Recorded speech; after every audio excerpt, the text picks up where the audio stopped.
नमस्कार, मैं हूं शशि। आइए झारखंड के टॉप 25 प्रमुख खबर जानते हैं।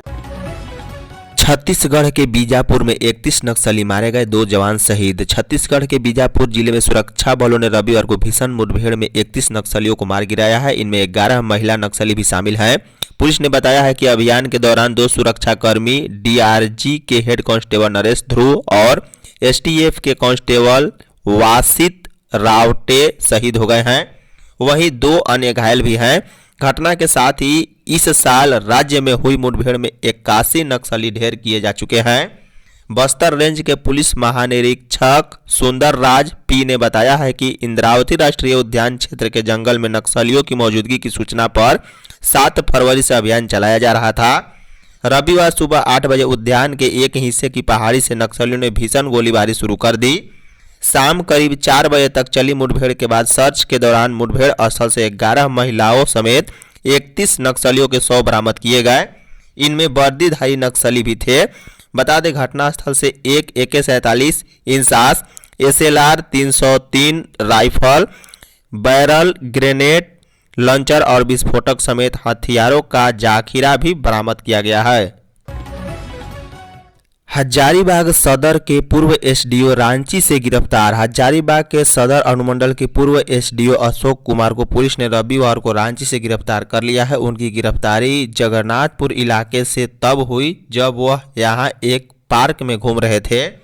बता दें कि अशोक कुमार पर पत्नी अनीता कुमारी को जलाने की साजिश रचने का आरोप है। बीते 26 दिसंबर को एसडीओ आवास में अनीता संदिग्ध रूप में जल गई थी। इलाज के दौरान 28 दिसंबर को अनीता की रांची में मौत हो गई थी। इस मामले में अनीता के भाई राजू गुप्ता ने अशोक कुमार और उनके परिजनों के खिलाफ जानलेवा साजिश रचने की प्राथमिकी थाने में दर्ज कराई थी। जानकारी के अनुसार 2 दिन पूर्व लोहसिंघन पुलिस ने अशोक कुमार के पिता दुर्योधन साव से पूछताछ की थी। उनसे ही वह जिस नंबर से बात कर रहे थे उस नंबर का लोकेशन तलाशा। झारखंड में केंद्र से जल जीवन मिशन को 6 माह से नहीं मिली राशि। झारखंड में केंद्र और राज्य सरकार की साझेदारी से चल रही जल जीवन मिशन और स्वच्छ भारत मिशन ग्रामीण योजना की रफ्तार धीमी हो गई है। केंद्रांश करीब 1200 करोड़ रुपए नहीं मिलने की वजह से काम पर असर पड़ रहा है। सूत्रों के अनुसार योजनाओं को लेकर पत्राचार के अलावा केंद्र और राज्य सरकार के बीच लगातार वार्ता भी हुई, बावजूद 6 माह से राशि का आवंटन नहीं हो पाया। एक बार फिर गर्मी का मौसम आने को है और अब तक जल जीवन मिशन के तहत झारखंड में लक्षित 54.65% घरों तक ही नल से जल पहुंचाया जा सका है। बता दें, राज्य में 64 लाख घरों को लक्षित कर जल जीवन मिशन को धरातल पर उतारा जाना है। पेयजल एवं स्वच्छता मंत्री योगेंद्र प्रसाद के अनुसार केंद्र सरकार से राशि मिलने के बाद ही जल जीवन मिशन और स्वच्छ भारत मिशन को झारखंड अपनी हिस्सेदारी जोड़कर काम को आगे बढ़ा सकेगा।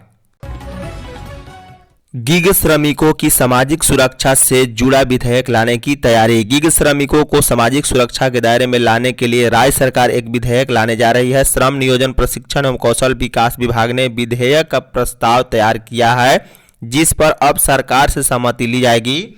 सहमति के लिए श्रम विभाग ने प्रस्तावित विधेयक को विधि और वित्त विभाग के पास भेज दिया है। सहमति मिलने के बाद पहले इस पर कैबिनेट से स्वीकृति ली जाएगी, फिर विधानसभा के पटल से पारित कराया जाएगा। बता दें, विभाग अंतर्गत न्यूनतम मजदूरी निदेशक राजेश प्रसाद ने इसे विधि विभाग के पास सहमति के लिए भेजे जाने की बात कही है।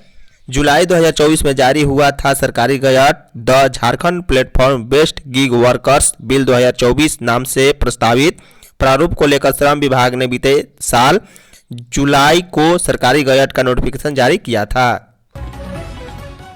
संगठन से धोखा, झामुमो को स्वीकार नहीं सुप्रियो। झामुमो के केंद्रीय प्रवक्ता सुप्रियो भट्टाचार्य ने कहा है कि पार्टी में संगठन का काफी महत्व है। कोई कार्यकर्ता गलती करे तो उसे स्वीकार किया जा सकता है, किंतु संगठन से धोखा को हरगिज स्वीकार नहीं किया जा सकता।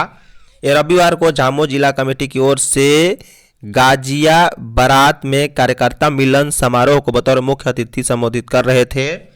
उन्होंने कहा है कि झामुमो का हर एक कार्यकर्ता संगठन का कट्टर सिपाही है। कठिन परिस्थितियों में भी वे कभी विचलित नहीं होते, निष्ठापूर्वक संगठन का विकास करते हैं। उन्होंने कहा है कि समारोह में जुड़ी भीड़ से यह पता चलता है कि वे स्वयं चलकर इस कार्यक्रम को सफल बनाने आए हैं। यही सदस्यता अभियान की सफलता है। परिवहन मंत्री दीपक बिरुवा ने सदस्यता अभियान का शुभारंभ किया है।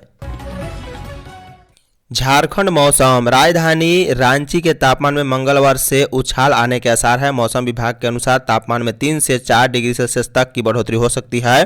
पूर्वानुमान है कि 11 फरवरी को रांची का अधिकतम तापमान 30 डिग्री सेल्सियस और न्यूनतम 15 तापमान सेल्सियस तक पहुंच जाएगा।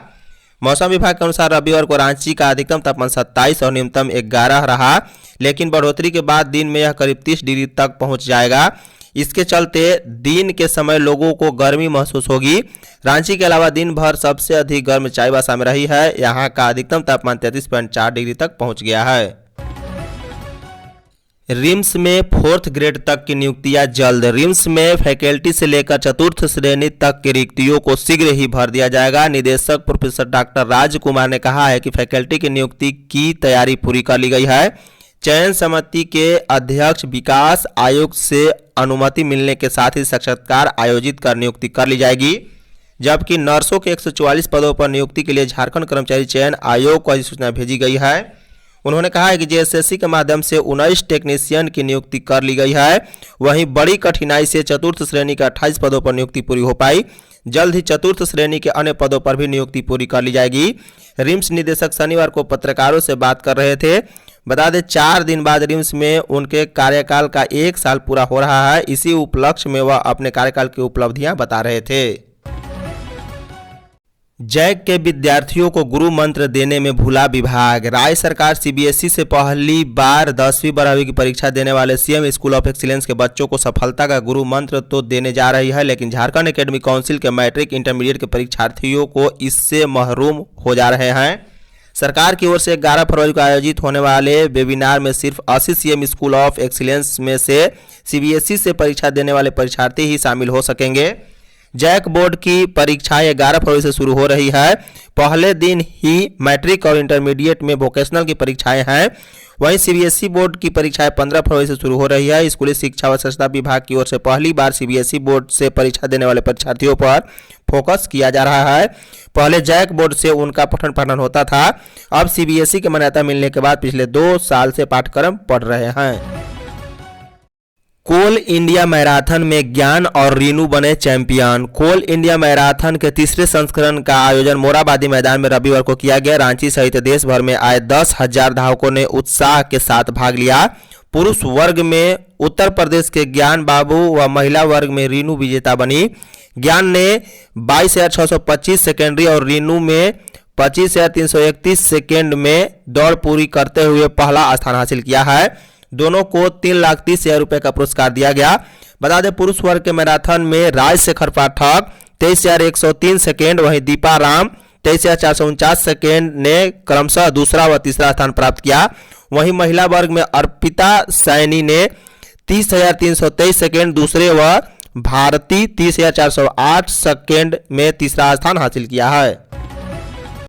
रांची में 192 स्कूलों में 30% से कम बना अपार आईडी। रांची में अपार आईडी बनाने का काम तेजी से चल रहा है। इसमें रांची की स्कूलों की रफ्तार सुस्त है। बीते 6 फरवरी तक जिले के 192 स्कूलों में 30% से कम अपार आईडी बना है। शिक्षा विभाग की समीक्षा में जिले का प्रदर्शन अच्छा नहीं पाया गया। इस पर उपायुक्त ने जैक बोर्ड के स्कूलों के प्राचार्यों को पत्र लिखकर नाराजगी व्यक्त की है। डीसी ने कहा है कि कई बार अपार आईडी कार्य पूरा करने का निर्देश दिया गया, लेकिन फिर भी इसमें बहुत तेजी से प्रगति नहीं दिख रही। जिले के 192 स्कूलों की सूची जारी करते हुए उन्होंने कहा है कि इन स्कूलों में 30% से भी कम काम हुआ है। डीसी ने कहा है कि पूर्व में 27 दिसंबर तक अपार आईडी का काम पूरा करने का निर्देश दिया गया था, जिसे पूरा नहीं किया जा सका। अब 15 फरवरी तक हर हाल में इसे पूरा करना है। जमशेदपुर से बच्चियों को बेचने वाली महिला गिरफ्तार। जमशेदपुर के परसुडीह लोको कॉलोनी की नाबालिग को बेचने के मामले में आरोपी नीसू तियू को पुलिस ने गिरफ्तार किया है। पुलिस सूत्रों के मुताबिक पूछताछ में आरोपी ने स्वीकार किया है कि वह लड़कियों को बेचने के मामले से जुड़ी रही है। उसका काम लड़की को रांची के अंजलि कश्यप के पास पहुंचाना था। उसके एवज में उसे 10 से 15,000 रुपये मिल जाते थे। इसके अलावा रांची आने जाने का किराया भी अंजलि कश्यप ही देती थी। पूर्व में वह दिल्ली में काम करती रही थी। इसी दौरान उसकी मुलाकात रांची के अंजलि कश्यप से हुई। बाद में वह भी इस काम से जुड़ गई। परसुडी थाना में पूछताछ के बाद पुलिस ने शनिवार को नीसू तियू को न्यायिक हिरासत में भेज दिया है। वह डुमरी की रहने वाली है और शादीशुदा भी है। अब पुलिस अंजलि कश्यप की तलाश में जुट गई है। राष्ट्रपति की रांची में 3 लेयर रहेगी सिक्योरिटी। राष्ट्रपति द्रौपदी मुर्मू 14 फरवरी को रांची आ रही हैं। वह बीआईटी मिश्रा के हीरक जयंती समारोह में 15 फरवरी को शामिल होंगी। राष्ट्रपति के आगमन को लेकर सुरक्षा के लिए रांची पुलिस ने चाक चौबंद व्यवस्था की है। राष्ट्रपति एयरपोर्ट से सीधे राजभवन जाएंगी। राष्ट्रपति की सुरक्षा 3 लेयर में होगी। उनकी सुरक्षा में 1000 पुलिसकर्मियों को तैनात किया जाएगा। सुरक्षा में 10 आईपीएस अधिकारी भी तैनात होंगे। बता दें 14 व 15 फरवरी को ट्रैफिक व्यवस्था में भी बदलाव किया जाएगा। 14 फरवरी को राष्ट्रपति एयरपोर्ट से हरमू बाईपास होकर राजभवन पहुंचेंगी। इस दौरान आधा से 1 घंटे पहले ट्रैफिक रोक दिया जाएगा। धन्यवाद।